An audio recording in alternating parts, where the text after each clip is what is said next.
SCN news బులెటిన్ల ముందుగా headlines. ప్రతి ఇంటి నుంచి ఎంటర్‌ప్రెన్యూర్ రావాలి, ఇదే మా నినాదం. సీఎం చంద్రబాబు.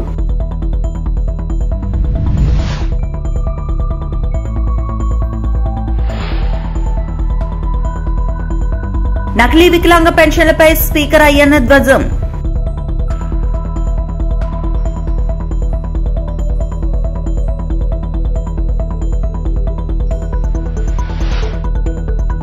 నాగార్జున సాగర్ వద్ద పాలదారుల Krishnamma పర్వళ్లు.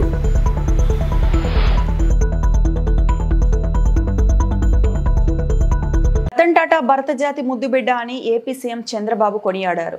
Ratan Tata innovation hub CM Chandrababu, మంత్రి లోకేష్ ప్రారంభించారు. అనంతరం చంద్రబాబు ప్రసంగించారు. దేశానికి ఏదైనా చేయాలని రతన్ టాటా తపించేవారు. సమాజ సేవకు ఆయన జీవితాంతం కృషి చేశారు. ప్రతి ఒక్కరూ డబ్బు సంపాదించాలనే చూశారు. ఆయన మాత్రం సంపాదించిన డబ్బును సమాజానికి తిరిగిచ్చేవారు. రతన్ టాటా ఆలోచనలు సజీవంగా ఉండాలని ఇన్నోవేషన్ హబ్ ప్రారంభిస్తున్నాం. ప్రతి కుటుంబం నుంచి ఎంటర్‌ప్రెన్యూర్ రావాలనేది నా నినాదం. గతంలో ప్రతి ఇంటి నుంచి ఒక ఐటీ ఉద్యోగి ఉండాలని కృషి చేశాను. భవిష్యత్ అంతా ఐటీ రంగానిదే అని గుర్తించాను. సరైన ప్రభుత్వ విధానాలు అవలంబిస్తే ఆదాయం, సంపద వస్తుందని చంద్రబాబు అన్నారు. If he is an industrialist, only industrialist will go there. Then I thought we have to pay respects and also we have to honor what he has done for this great nation. That is the spirit all the way I went to Mumbai, and Government of India also, Amit Shah ji has come. Both Government of India and Government of Andhra Pradesh believes very strongly, if you create wealth creation, then only we can eradicate poverty. Otherwise it will be a vicious circle. In the journey, I thought how to use this brand. I am also having my own this thing. He was a great man. I know him very well. I worked with him, all new innovative ideas. And also if you see him, the simplicity. I can say very clearly, that is the culture of Tata. Very simple, honest to the core. Always I used to say, even with honest way, you can start a company.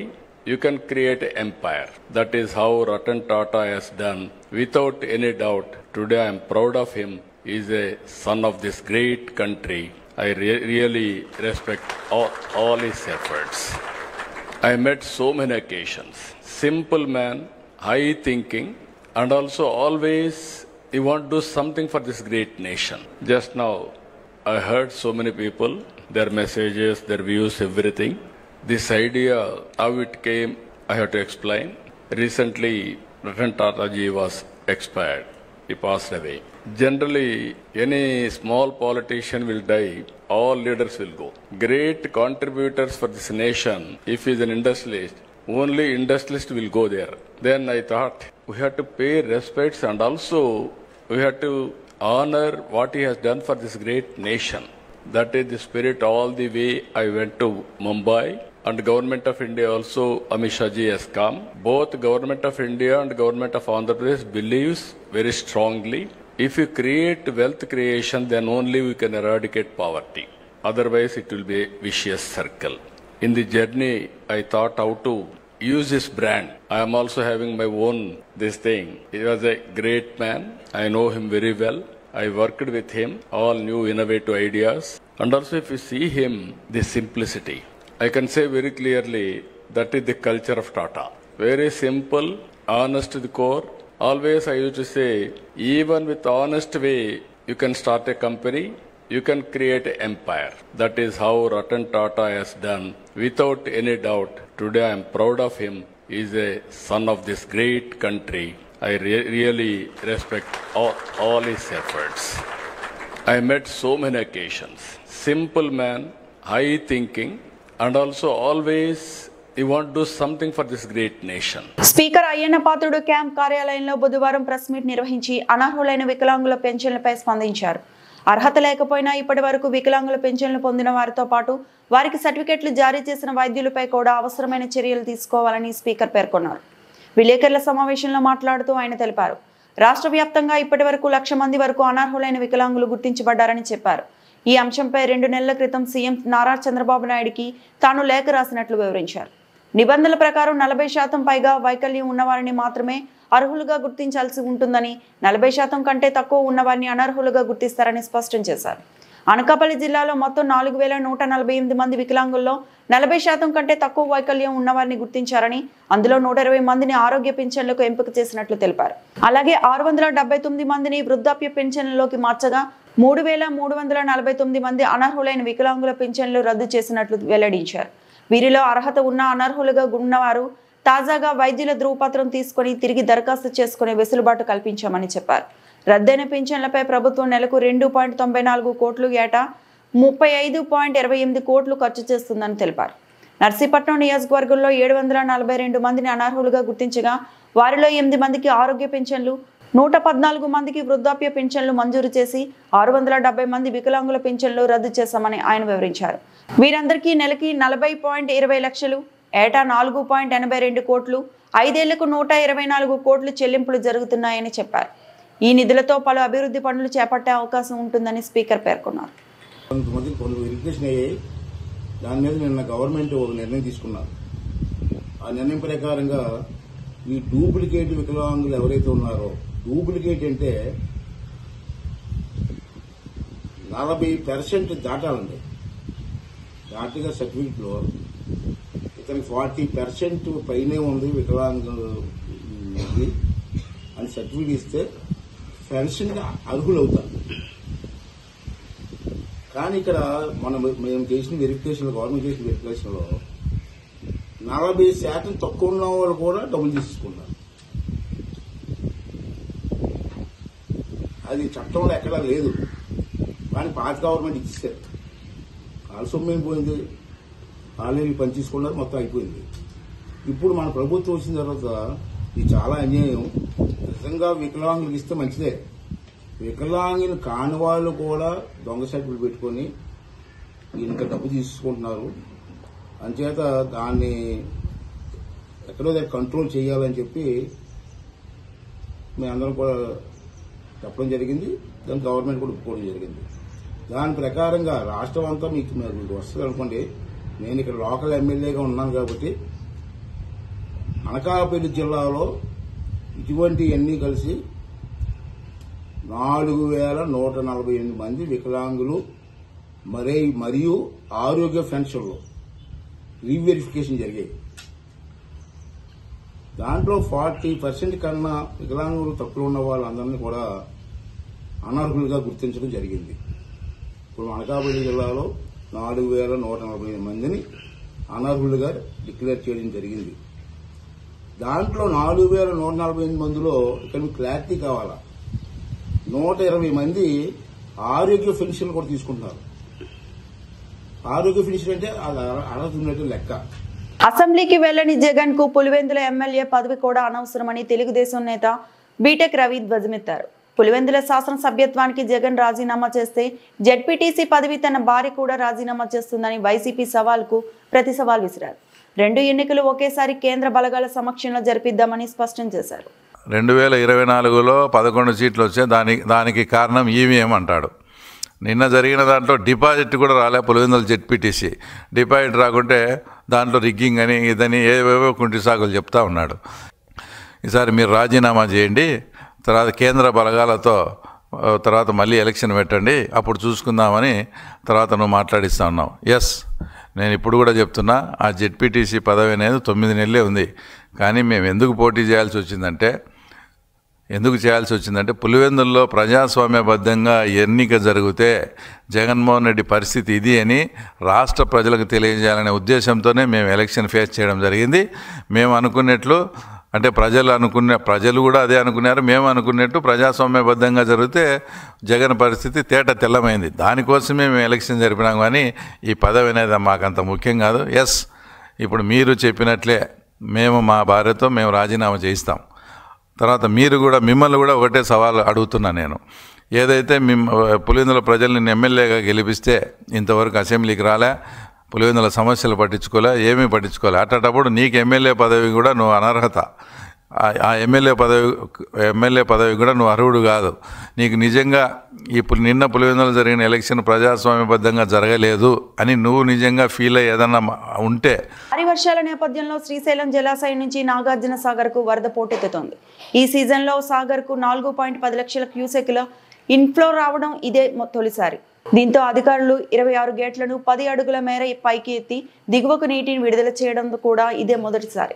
గడిచిన 3 రోజుల నుంచి వరద ప్రవాహం పెరగడంతో నాగార్జున సాగర్ నీటి మట్టం అంతకంతకు పెరుగుతోంది. సాగర్ జలాశయం పూర్తి స్థాయి నీటి మట్టం 590 అడుగులు కాగా ప్రస్తుతం నీటి మట్టం 584.80 అడుగులుగా నమోదైంది. నీటి నిల్వ సామర్థ్యం 312 టీఎంసీలు కాగా ప్రస్తుతం 294 టీఎంసీలుగా ఉంది.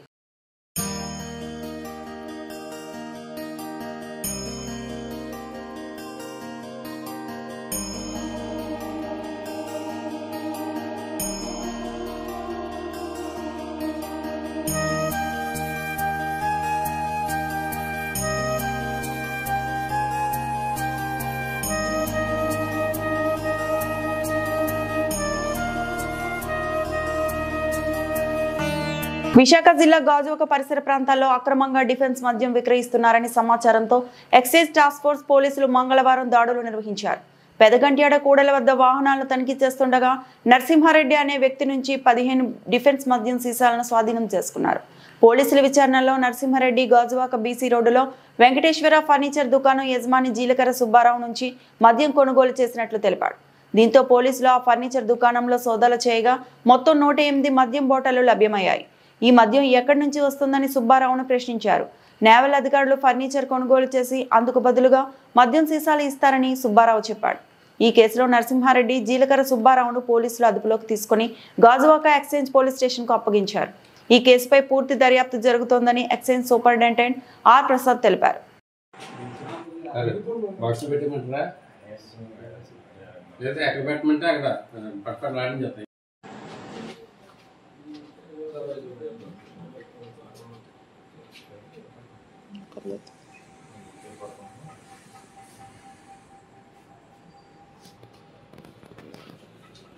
ఓట్ చోరీ గద్ది చౌడు కార్యక్రమంలో ర్యాలీ.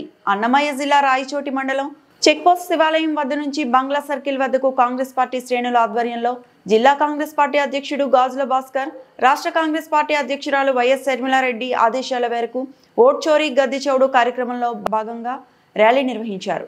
ఈ సందర్భంగా కాంగ్రెస్ పార్టీ శ్రేణులు మాట్లాడుతూ భారతదేశానికి స్వతంత్రం వచ్చి 79 సంవత్సరాలు అవుతుంటే ఎంతో మంది అమరవీరుల త్యాగ ఫలంగా అంబేద్కర్ రాజ్యాంగ ప్రకారం ప్రజలు దేశంలో ప్రజాస్వామ్యంలో ఉంటుండగా నేడు అప్రజాస్వామికంగా ఈ కేంద్ర ప్రభుత్వం బీజేపీ భారతదేశ ప్రథమ హక్కు అయిన ఓటు హక్కును దొంగలించి ఈసీని వివిధ పార్టీ ఉన్నటువంటి హోదాను అడ్డుపెట్టుకొని వాళ్లకు ఉన్నటువంటి అధికారాన్ని దుర్వినియోగం చేసుకొని వారికి అనుకూలమైన వారిని నాయకులుగా నియమించి వారికి అనుకూలంగా ఎలక్షన్ ఫలితాలను తెచ్చుకొని దొడ్డిదారిన దొంగదారిన ఓట్లను దొంగతనం చేసి అప్రజాస్వామికంగా భారతదేశ యావత్ ప్రజలను మోసం చేస్తున్నారని మండిపడ్డారు. రిపోర్టింగ్ బై అన్నమయ్య జిల్లా స్టాపర్.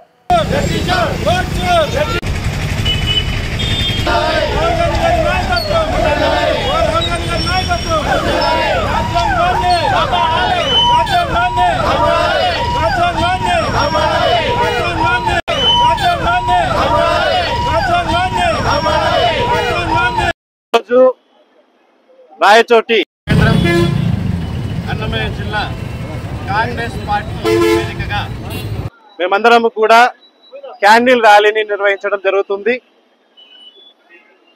దీని యొక్క ముఖ్య ఉద్దేశం ఏంటంటే భారతదేశానికి స్వతంత్రం వచ్చి 79 సంవత్సరాలు అవుతుంటే ఎంతో మంది అమరవీరుల త్యాగ ఫలంగా ప్రజలు ఇది యొక్క దేశంలో ప్రజాస్వామ్య పరిపాలనలో ఉంటుండగా అప్రజాస్వామికంగా ఈ కేంద్ర ప్రభుత్వం బీజేపీ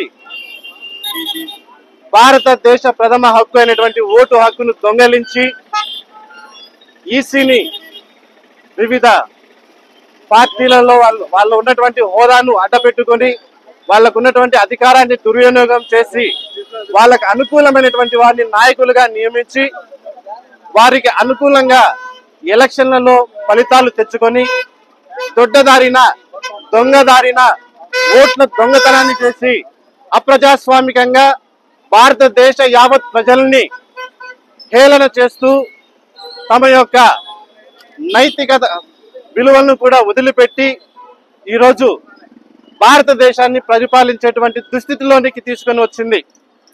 కాబట్టి ఈ కార్యక్రమాన్ని మేము ఆంధ్ర రాష్ట్ర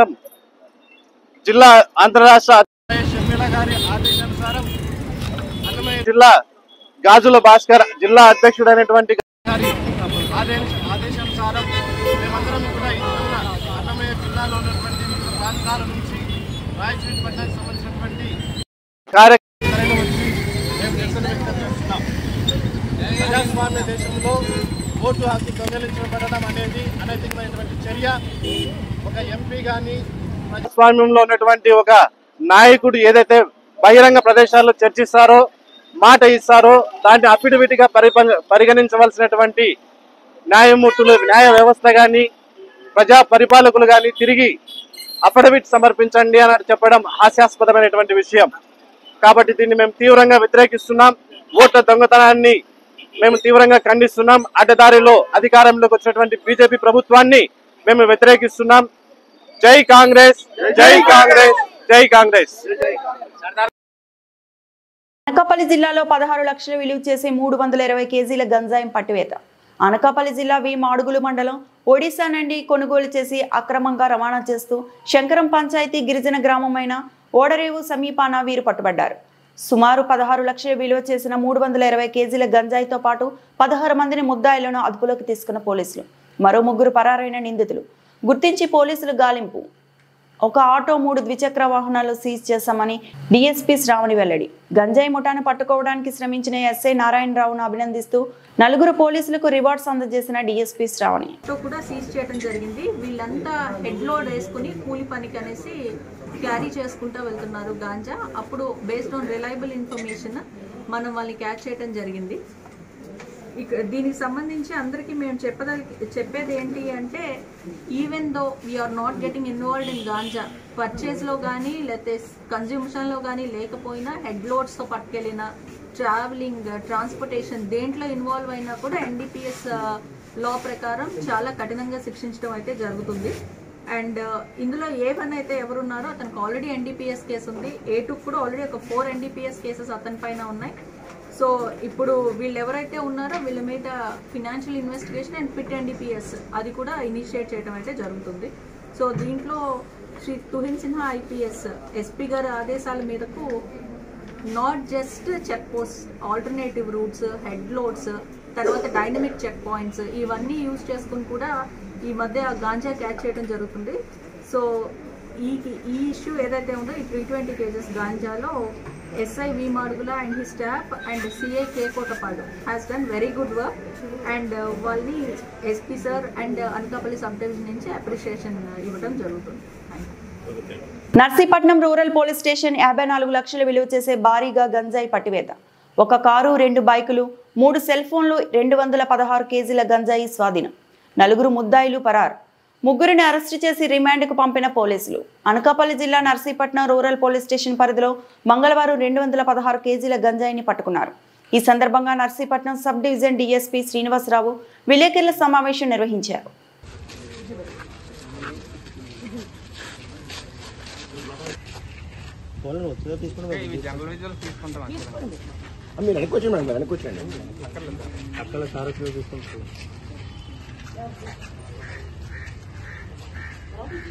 డిఎస్పీ గారు వచ్చిన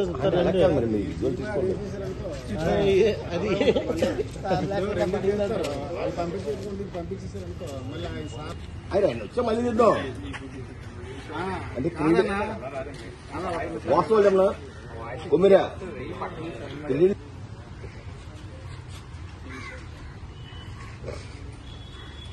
అరే వైజాగ్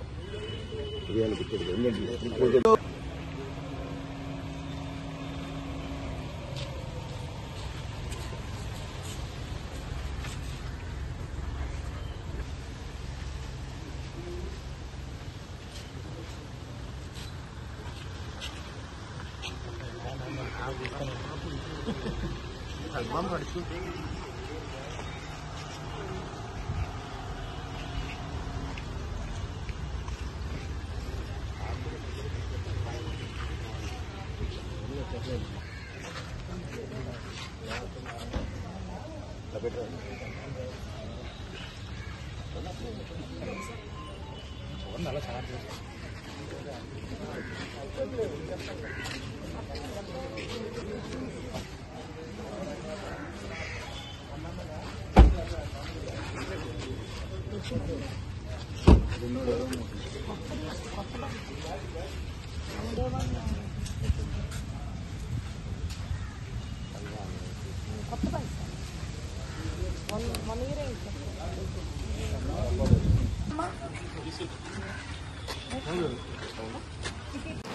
రోజున అనకాపల్లి జిల్లా Narsipatnam sub division, Narsipatnam rural circle, Golugonda police station లిమిట్స్లోని ఒక 216 కేజీల గాంజాయిని పట్టుకోవడం జరిగిందండి. దాంట్లో ఒక కారు ప్లస్ 2 బైక్స్ సీజ్ చేయడం జరిగింది. ఈ వివరాలు ఏంటంటే, మన అనకాపల్లి జిల్లా ఎస్పీ గారు ఇచ్చిన సమాచారం మేరకు నర్సీపట్నం రూరల్ ఇన్స్పెక్టర్ గారు రేవతమ్మ గారు, Narsipatnam rural SI Rajarao, Golugonda SI Ramarao గారు మరియు సిబ్బంది వీళ్ళంతా కూడా గొలుగొండ మండలంలోని కొమిరి దగ్గర నిఘా వేస్తున్నారండి. నిఘా వేస్తుండగా అట్నుంచి ఒక కారు, దానికి ఒక 2 బైక్స్ అడ్వాన్స్ పైలట్ చేసుకుంటూ వస్తున్నాయి. ఇప్పుడైతే మన పోలీస్ ఇంటర్సెప్ట్ చేయడం జరిగింది. అడ్వాన్స్ పైలట్గా వస్తున్న ఒక Apache bike, Suzuki Gixxer bike మీద ఒక వ్యక్తి వెంటనే బండి వదిలేసి దూకి పారిపోయాడు.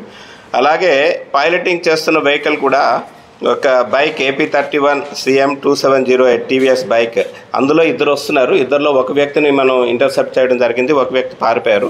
అలాగే కార్ను కూడా మనం ఆపి చెక్ చేస్తే కారులో సుమారుగా 9 బస్తాలు గంజాయి,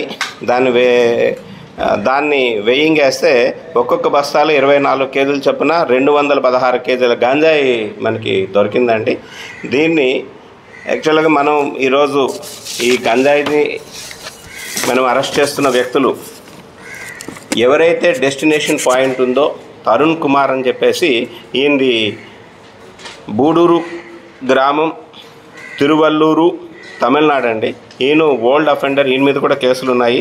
అలాగే తమిళనాడు నుంచే వచ్చిన A7 అండి, దినేష్ అని చెప్పేసి, ఈయన కూడా అక్కడ చిత్తూరు దగ్గర నుంచి వచ్చాడు. ఈయన మీద కూడా కేసులు ఉన్నాయి. ఈయన ప్లస్ ఇక్కడ మన దగ్గర పైలట్ చేస్తున్న వ్యక్తి మరియు సోర్స్ రాజారావు, ఈయనది చింతపల్లి మండలం అంటే ఈయన మీద కూడా కేసులు ఉన్నాయండి. వీళ్ళంతా కలిసి ఏంటంటే ఈ సరుకుని జాన్బాయ్ అని ఒరిస్సాలోని చిత్రకొండ దగ్గర జాన్బాయ్ దగ్గర నుంచి కొని అక్కడి నుంచి పూర్తిగా మోతతో 3 రోజులు 16, 17, 18 3 రోజుల పాటు మోసుకుంటూ రోలుగుంట లిమిట్స్లోని ఒక విలేజ్లో, బుచ్చంపేట విలేజ్ దగ్గరలో వీళ్ళు డంప్ చేశారండి. డంప్ చేసిన తర్వాత వీళ్ళకి ఇన్ఫర్మేషన్ ఎవరైతే ఈ తమిళనాడు వాళ్ళకి ఉన్నదో వాళ్ళకి ఇన్ఫర్మేషన్ ఇస్తే వాళ్ళు కార్ వేసుకొని వచ్చారు. అక్కడి నుంచి అది ఆ డంప్ని ఈ కారులో ఎక్కించి తీసి పట్టుకోవడం జరిగింది. ఈ కేసులో ఇంకా ఇంపార్టెంట్ ముద్దాయిలు ఉన్నారండి, వాళ్ళని అరెస్ట్ చేయాల్సిన అవసరం ఉంది. ఎవరైతే సోర్స్ ఉన్నారో సోర్సు, మీడియేటరు ప్లస్ అందులో ఎవరైతే ఈ మీడియేటర్ ఉన్నాడో ఆయన మీద 4 కేసుల వరకు గంజాయి కేసులు ఉన్నాయండి. ఒక అటెంప్ట్ మర్డర్ కేసు ఉంది, ఒక ఫోక్సో కేసు ఉంది. ఆయన మీద రౌడీ షూట్ కూడా ఒక దగ్గరలో ఉన్న ఒక నియరెస్ట్ సర్కిల్లో ఉన్న ఒక పోలీస్ స్టేషన్ లిమిట్స్లో రౌడీ షూట్ కూడా ఉంది. అలాగే ఇంకా కొంతమందిని కూడా మేము అరెస్ట్ చేయాల్సి వచ్చింది. ఈ కేసులో అరెస్ట్ చేయాల్సి ఉంది. అయితే ఈ కేసులో ఇప్పటివరకు మనం సీజ్ చేసిన గాంజా తాలూకా వాల్యూ తీసుకుంటే సుమారుగా ఓపెన్ మార్కెట్లో 54 లక్షల రూపాయలు గాంజా ఉంటుంది. అట్లాగే ఈ కార్, 2 బైక్స్, అలాగే నిందితుల దగ్గర నుంచి ఒక 3 ఫోన్లు కూడా సీజ్ చేస్తామండి. ఇందులోని ఈ కేసులో చాలా చాకచక్యంగా వర్క్ చేసిన రేవతమ్మ ఇన్స్పెక్టర్ గారు, అలాగే గొలుగొండ ఎస్ఐ రామారావు గారు, Rajarao rural SI, Narsipatnam rural SI గారు, అలాగే స్టేషన్ సిబ్బంది వాసుబాబు, హెడ్ కానిస్టేబుల్ సాయి సురేష్, నగేష్, త్రిమూర్తులు వీళ్ళందరూ కూడా చాలా పకడ్బందీగా చాలా నైపుణ్యంతో వాళ్ళని క్యాచ్ చేయడం జరిగింది. క్యాచ్ చేసి ఈరోజు వీళ్ళని ముద్దాయిలందరూ కూడా కేసు రిజిస్టర్ చేసి గొలుగొండ పోలీస్ స్టేషన్లో కేసు రిజిస్టర్ చేసి అరెస్ట్ చేయడం జరిగింది. వీటిని కోర్టులో ప్రొడ్యూస్ చేయడం జరుగుతుంది. ఈ విషయం ఎప్పుడైతే ఎస్పీ గారికి మేము తెలియజేస్తామో ఈ విధంగా గంజాయి పట్టుకున్నారు సార్ అని చెప్పేసి దాంతో ఎస్పీ గారు కూడా అప్రిషియేట్ చేశారు. టీం అంతా కూడా రేపు రాబోయే క్రైమ్ మీటింగ్లో కూడా అందరికీ కూడా అప్రిషియేషన్ సర్టిఫికేట్స్ ఇస్తామని చెప్పేసి తెలియజేయడం జరిగింది. అట్లాగే ఈ టీం ఎవరైతే పార్టిసిపేట్ చేస్తారో వాళ్ళందరికీ కూడా నేను కూడా అప్రిషియేట్ చేస్తున్నాను. ఏలూరు జిల్లా జంగారెడ్డిగూడెంలో నకిలీ మద్యం అమ్మకాల వ్యవహారం కలకలం సృష్టించింది.